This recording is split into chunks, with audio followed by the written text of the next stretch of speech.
Graça e paz, Deus abençoe a todos. Como leituras dominicais, nós temos aqui alguns textos do livro de Lamentações, Lamentações do profeta Jeremias, que inicia assim, inicia com uma expressão de espanto, de surpresa. Errar. Ó, como está deserta a grande cidade anteriormente repleta de pessoas. Como se assemelha a uma mulher que perdeu seu marido, aquela que antes era considerada por todos a grande nação da terra, a que fora a princesa de todas as províncias, hoje tornou-se uma simples escrava. Essa é a situação que a cidade estava vivendo. Essa é uma situação que reflete o que todo o povo, toda a nação estava vivendo. Jerusalém era a cidade principal de Judá, o Reino do Sul. Lembrando que o Reino do Norte já havia sido invadido e destruído, as terras ocupadas, o povo levado para o cativeiro assírio. Agora é a vez de Judá. Agora chegou a vez de Jerusalém. Marco, mas falar de ruína e destruição num domingo. Não, o texto não é sobre ruína, o texto não é sobre destruição. O texto é sobre fidelidade. Deus é fiel à sua palavra. Deus cumpre absolutamente tudo aquilo que ele prometeu e tudo aquilo com que ele se comprometeu a realizar com aqueles que a ele pertencem, a humanidade como um todo e também Jerusalém e também os judeus. Isso se estende, isso alcança os cristãos. Não adianta os cristãos acreditarem que tem alguma imunidade no tocante à justa fidelidade de Deus, porque não tem, não possuem. Basta olharmos mundo afora. Eu gosto de arquitetura. Sempre que eu tive em São Paulo, fizemos uma visita. Eu fui a neta mais velha foi com Isabelle e comigo, Ana Luísa, e nós visitamos alguns museus.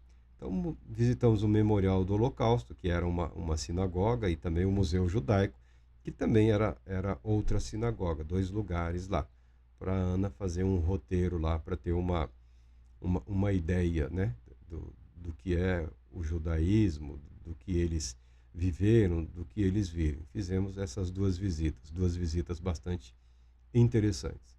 Pode parecer que não, mas eu observo tudo muito atentamente, né? A disposição, os espaços, a maneira como são utilizados. E fizemos essas visitas.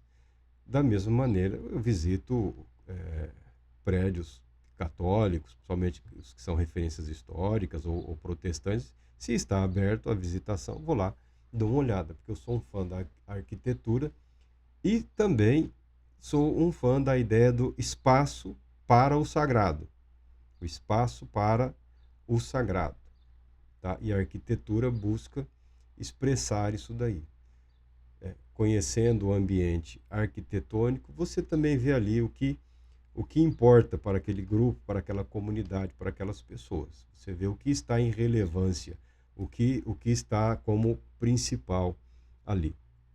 Mas hoje, se você fizer uma visita a várias cidades, não só aqui do Brasil, nós temos um bom tanto, mas se você pegar pela Europa, se você pegar na Ásia também, em vários lugares do mundo, você encontrará inúmeros templos, inúmeros espaços do sagrado, ou espaços para o sagrado, que são ruínas. Alguns não foram abandonados porque foram destinados a outras atividades. Então você encontrará museus que foram igrejas, você encontrará até boate, bar, um monte de coisa aí que funcionam em lugares que em algum momento da história, eram locais para culto dos cristãos, das inúmeras denominações. Não é só uma questão de você viajar pelo interior, e devido ao processo de urbanização, você ver ao longe ali as capelinhas, as igrejinhas rurais que foram abandonadas, quase que esquecidas, são preservadas aí como parte da história, pelo patrimônio histórico ali. Não é a falta de população, não é, esse é um ponto. Nós estamos falando no ambiente social. Milhares, milhões de pessoas vivendo e convivendo. E nós temos, mundo afora, situações como essa, de degradação espiritual, de abandono. Pedimos a Deus, ainda que se esvaziem os prédios, que o seu coração, que o seu espírito jamais se torne um ambiente devastado pela incredulidade, que jamais se torne um ambiente de abandono ou de esquecimento do sagrado. Porque mais importante do que os prédios é você permitir que o seu ser se torne templo de Deus, santuário do Espírito Santo, que você faça parte dessa verdade. Mas, infelizmente, nós vemos isso. Inúmeras construções, prédios lindos, magníficos. Se for pensar em termos econômicos, são milhões e milhões e milhões abandonados, jogados fora. Analisando o texto bíblico, o que nós encontramos é a mais pura e simples verdade. É a decadência espiritual? Não, é Deus sendo fiel à sua palavra, é a fidelidade de Deus. É a fidelidade de Deus. Deus não tem compromisso com o descompromisso. Deus não tem compromisso com o cinismo. Deus não tem nenhum compromisso com a mentira. Deus não tem compromisso com a fraude. Deus não tem compromisso com o furto. Deus não tem compromisso com o roubo. Deus não tem compromisso com o homicídio. Deus não tem compromisso com a mentira. Com a mentira. E essas coisas, essas verdades, conforme se deixam infiltrar, causam ou podem causar a ruína.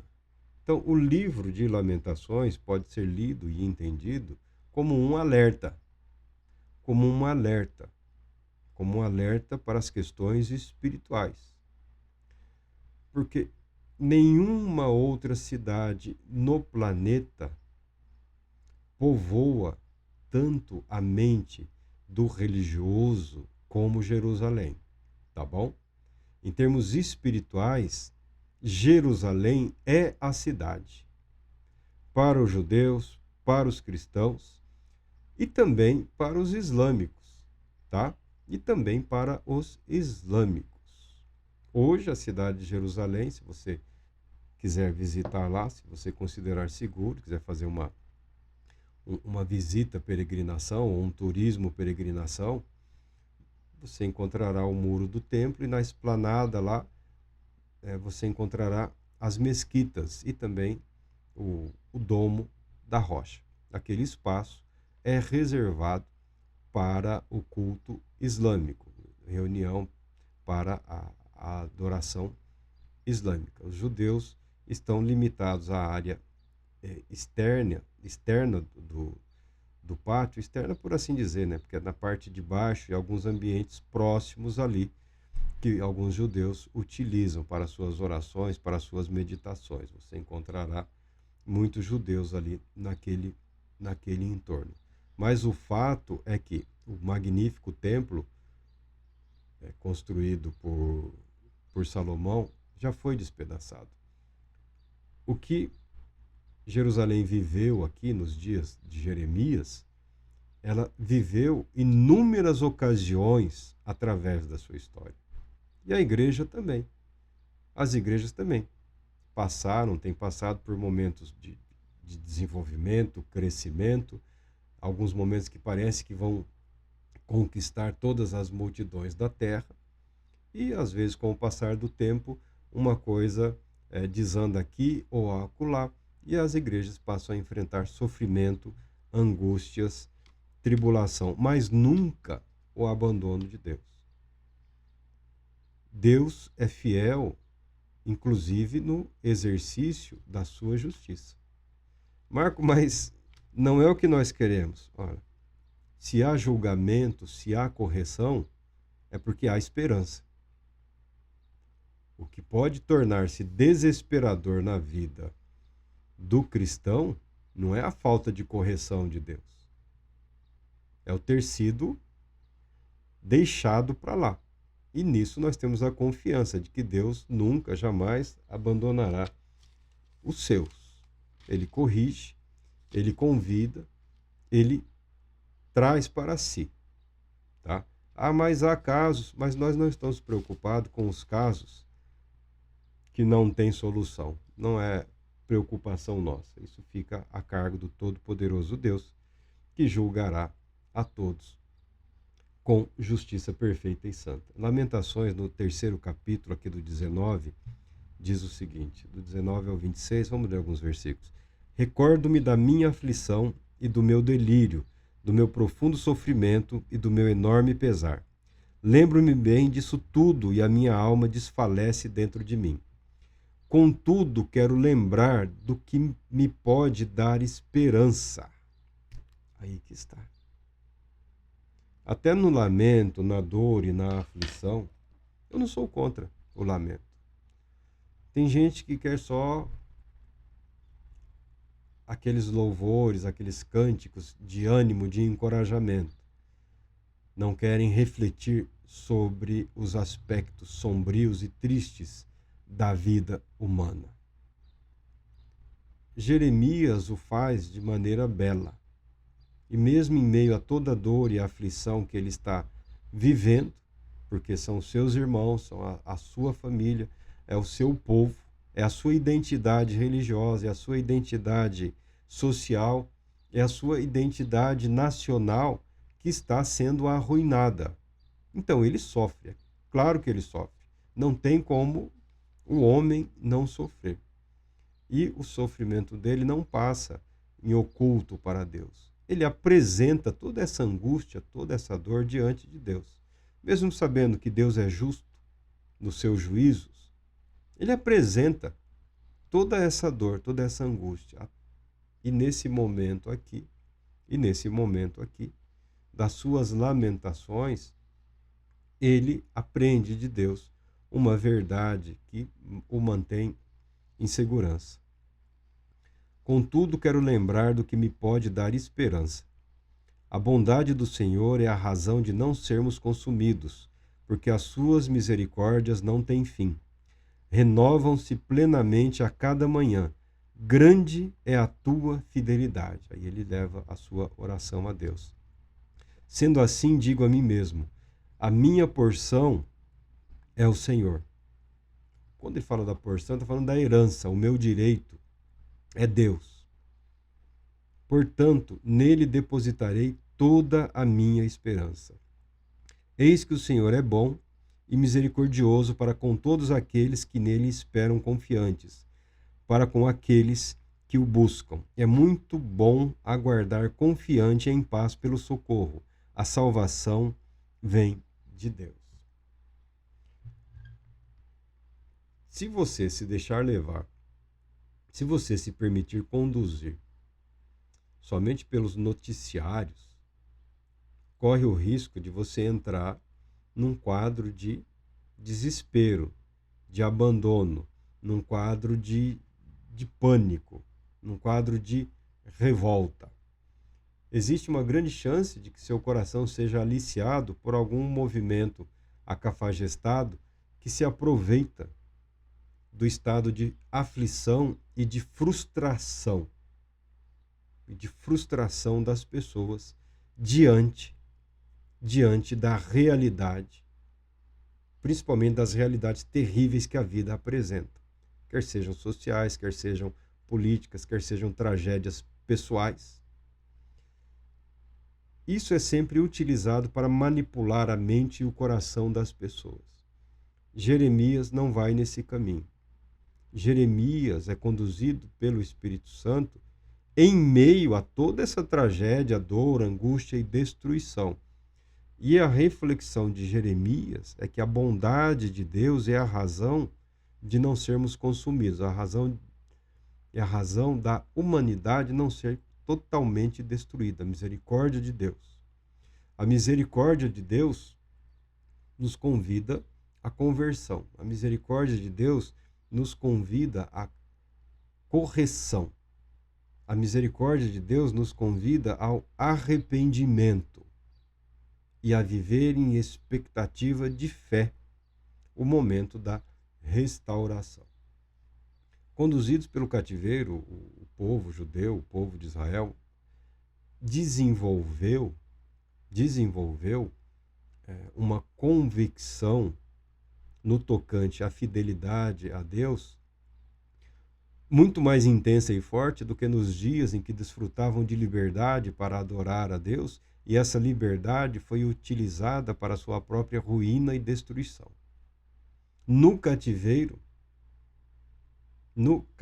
babilônico, quando regressaram do cativeiro, regressaram, pelo menos espiritualmente em parte, curados da idolatria.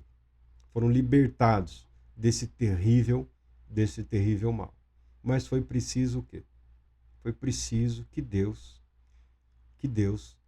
permanecesse fiel à sua palavra. Se você pegar as orações bíblicas, se você pegar as orações de Moisés no que diz respeito à intercessão pelo povo, se você pegar a bela oração de Salomão na intercessão pelo povo, na dedicação do templo, você verá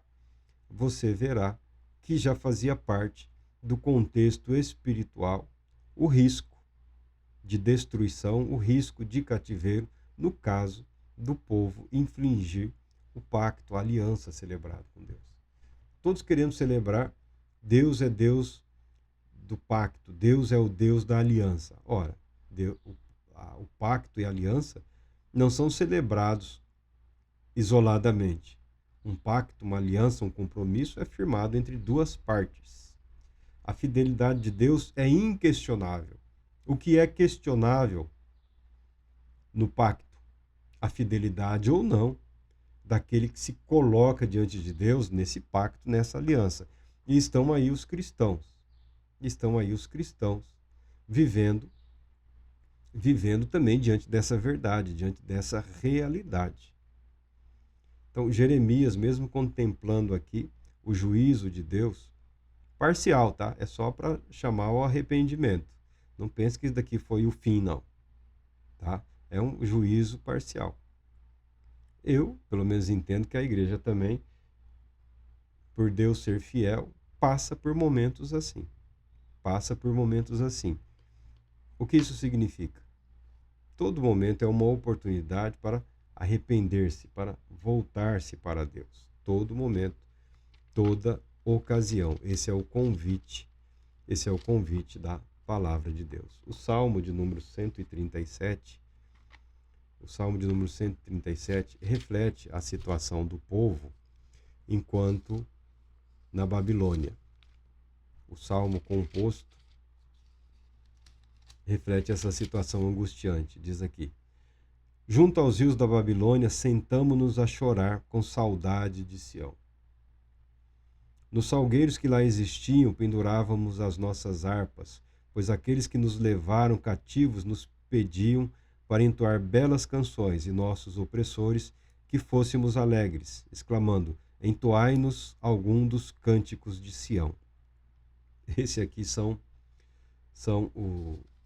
os descendentes, os adoradores, né? Você imagina os levitas, ou a parte dos levitas, cuja atividade, o grupo cuja atividade principal no santuário, no templo, eram os cânticos, chegando lá nos rios babilônicos, nas províncias, nas regiões a eles reservadas, eles eram provocados para que alegrassem os seus novos senhores com os cânticos de Jerusalém, com os cânticos da terra, ou com os louvores ao Deus de Israel. Algo bastante constrangedor e humilhante para esses homens. Mas se você refletir em termos de povo, em termos de nação, quando houve a possibilidade, essa saudade de Jerusalém, essa saudade de Sião, esses que na Babilônia estavam lamentando, mas nunca viveram, quando tiveram a oportunidade, a plenitude do que havia sido proposto por Deus. Nunca tinham vivido a plenitude. Não que todos caíram em ruína, em destruição, mas as lideranças, os reis, os sacerdotes, os ministros do templo, invariavelmente se corromperam. É o que os profetas mostram, é o que a palavra de Deus mostra. Até no templo havia uma adoração hipócrita, até entre os sacerdotes, até entre os ministros de Deus havia um cinismo, a hipocrisia, uma adoração técnica e profissional durante a prestação de serviço. Mas se você pega, por exemplo, Ezequiel, você vê o coração daqueles homens voltados para o paganismo, voltados para a idolatria, envoltos em práticas de mistérios, ocultismo, tá? Então essa saudade aqui que o salmista fala, no ambiente de liberdade, ela nunca existiu, porque nunca usufruiu, nunca aproveitou. Agora, no cativeiro, eles sentem saudades, né? Uma saudade de uma Sião na qual eles nunca viveram. O passado não pode ser uma referência permanente nas nossas vidas. A Jerusalém do passado, a Sião do passado, a igreja do passado, a igrejinha, essa não é a nossa referência. É um momento na nossa jornada. O nosso alvo é a Jerusalém celestial. O nosso alvo não é a igrejinha, o nosso alvo é a igreja reunida por Cristo Jesus, com Cristo Jesus, que manifesta por toda a eternidade, que expressa louvor eterno ao Deus bendito. O nosso alvo, a nossa referência é a eternidade com o Pai. O nosso propósito é caminhar em direção àquilo que não pode ser construído por mãos humanas, tal qual Abraão. Se você pega a história de Abraão, Abraão só edificou altares. Poderia ter construído cidades, mas ele edificou altares, porque ele aguardava a cidade que só pode ser edificada pelo próprio Deus.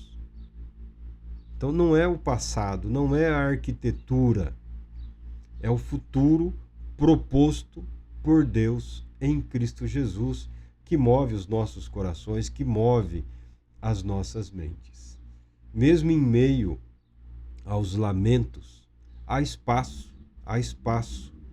para crescimento espiritual. Mesmo durante as perdas, as aflições, mesmo durante situações terríveis, há espaço para contemplarmos a fidelidade de Deus.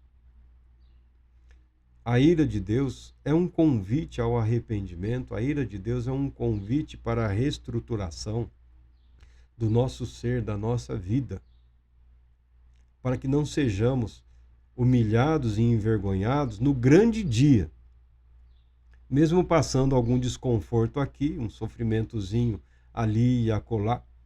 O que fará toda a diferença, o que fará a diferença eterna é o dia do Senhor Jesus. Deus Todo-Poderoso te abençoe, te proteja e te conceda paz, muita paz.